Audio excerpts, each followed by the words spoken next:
안녕하세요. 제 이름은 피터 린치입니다. 저는 13년 동안 피델리티 마젤란 펀드를 운영했습니다. 13년은 놀라운 기간이었어요. 그동안 주식시장은 9번이나 10% 이상 하락했었습니다. 모든 9번의 주식 하락장에서 마젤란 펀드는 10% 이상 하락했었습니다. 저는 많은 교훈을 얻었어요. 아직도 작동하는 투자 원칙이고 20년 전에도 작동했다고 봅니다. 20년 후에도 작동할 것으로 생각됩니다. 여러분께서 투자를 더 잘할 수 있도록 제가 도움을 드릴 수 있을 것 같아요. 하룻밤에 주식 투자를 다 배울 순 없어요. 하지만 여러분께서 인식하는 것보다 이미 여러분은 주식 투자 능력을 갖추고 계세요. 여러분은 월가의 그 누구도 가지고 있지 않은 우위점을 가지고 있죠. 저의 투자 철학에 대해 자세히 설명드릴게요. 저는 사람들이 위험하게 투자하는 게 신경 쓰여요. 특히 주식을 사고 팔아라.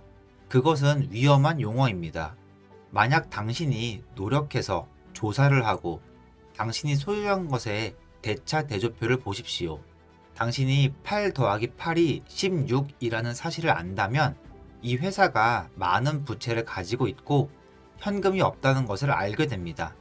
위험 상황에 처한 것이죠. 약간의 연구, 사람들은 냉장고를 살 때 매우 신중합니다.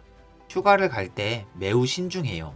그리고 그들은 5만 달러를 버스나 파티에서 듣게 되는 주식에 넣습니다. 그것은 매우 위험합니다.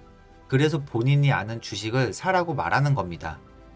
주식에 너무 애착을 가지면 안 됩니다. 그 배후에 회사가 있다는 것을 이해해야 합니다. 이것을 아들처럼 대할 순 없습니다. 주식을 반드시 대면하여 회사를 이해한다고 말할 수 있어야 합니다. 만약 회사 상황이 악화된다면, 만약 근본이 흔들린다면 작별을 고해야 합니다. 당신은 이해를 해야 하고 회사가 잘 하고 있다면 나는 내 포지션을 고수할 거야 라고 말할 수 있어야 합니다.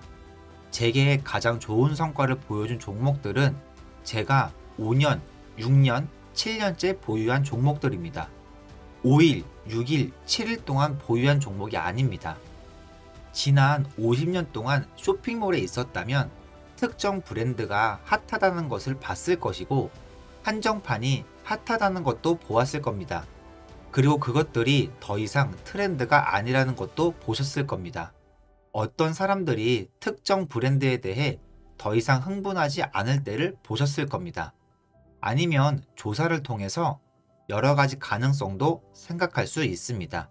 쇼핑몰을 떠나지 말고 그날 더 많은 조사를 해야 합니다. 기업은 역동적입니다. 모든 주식 뒤에는 회사가 있습니다. 이건 복권이 아닙니다. 따라서 S&P 500 안에서 더 잘하고 있는 회사를 찾으려 노력해야 합니다.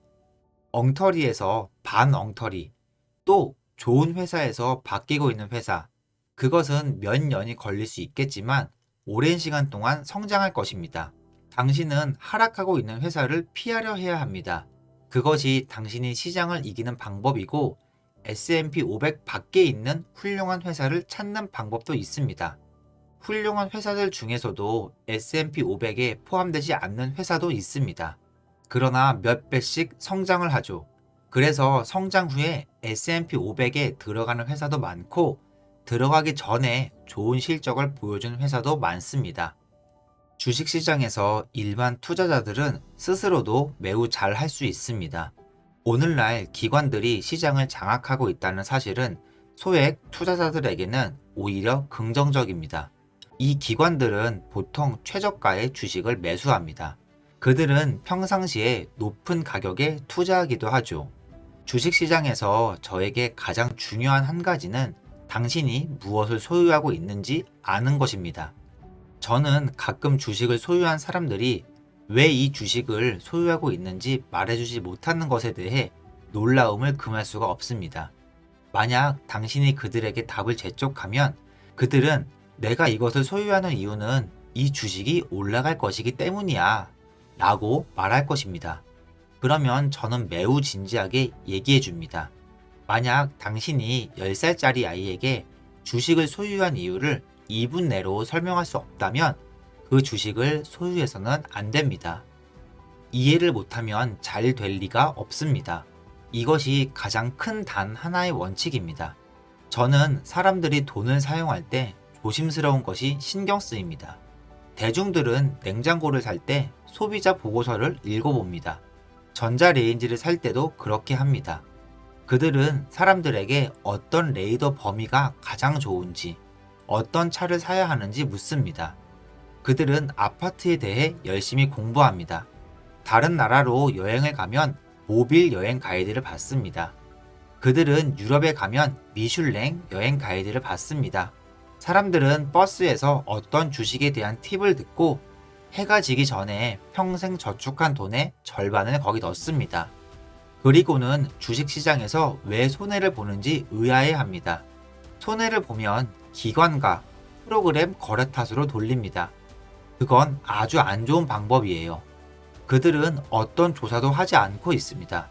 그들은 그저 쓰레기 한 조각을 샀고 대차 대조표를 보지도 않았고 결국 그것이 당신이 얻는 결과물입니다.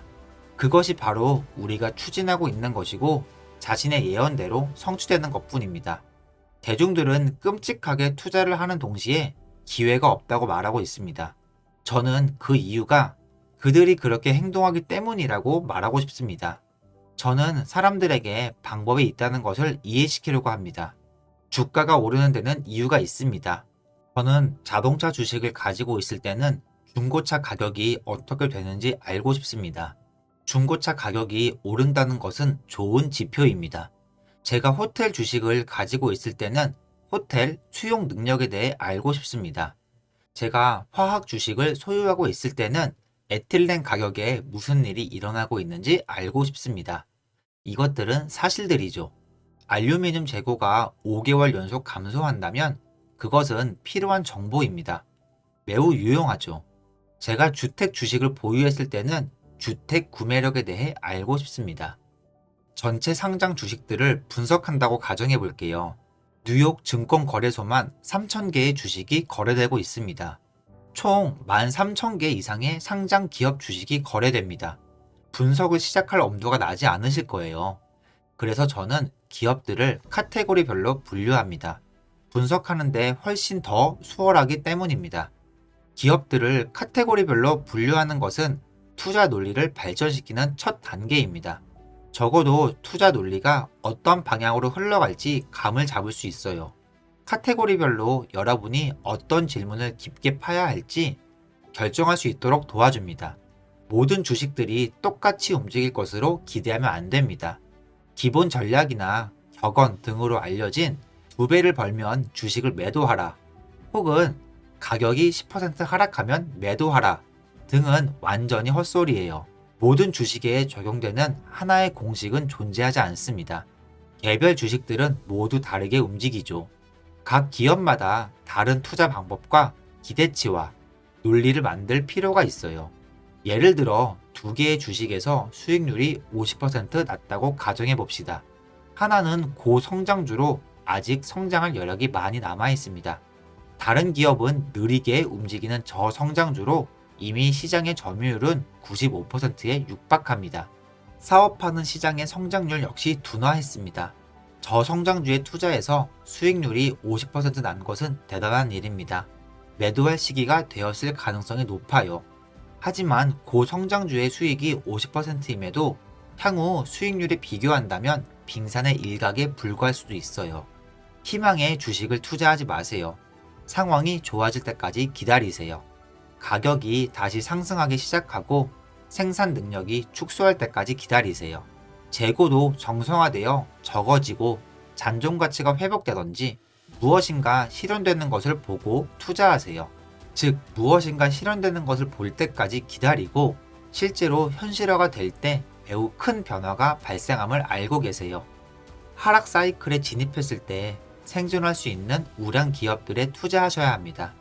즉, 견조한 현금 흐름과 낮은 수준의 부채를 가져야 해요.